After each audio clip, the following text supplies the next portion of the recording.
Bridge દુર્ઘટનાનો મામલો છે। નદીમાંથી વધુ 3 મૃતદેહો મળી આવ્યા છે।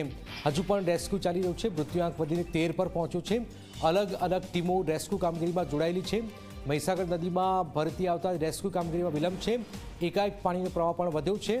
હજુ 7 લોકો જે છે એ લાપતા છે। 7 લોકો લાપતા છે। 13ના મૃત્યુ થઈ ચૂક્યા છે। એટલે આપ અંદાજ લગાવી શકો છો કેટલી ગોજારી ઘટના છે। માનવ સર્જિત ઘટના સમજી લો। નિર્દોષ લોકો વારંવાર ગુજરાતમાં ભોગ બની રહ્યા છે અને મૃત્યુઆંક વધીને 13 પર પહોંચ્યો છે। 7 હજુ પણ લાપતા છે।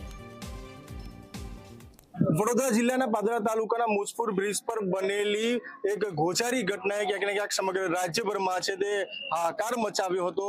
ત્યારે ખાસ કરીને હું સીધા જ આપને દ્રશ્યો બતાવવાનો પ્રયત્ન કરીશ કે હાલ છે તે રાત્રિનો સમય થઈ ચૂક્યો છે અને હાલ તંત્ર દ્વારા છે જે કામગીરી હાલ ચોક્કસપણે જોઈ શકાય છે કે કામગીરી સ્થગિત કરવામાં આવી છે।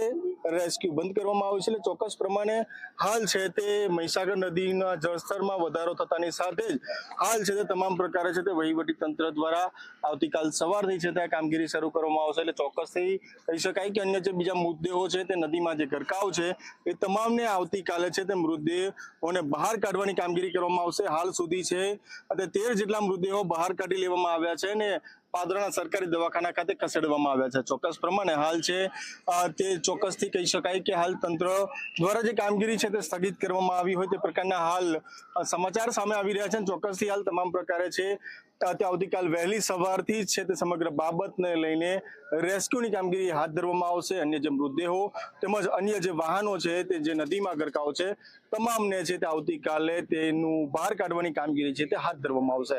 કેમેરામેન સંતોષ માલી સાથે મિતેશ માલી, ઝી મીડિયા, વડોદરા, પાદરા।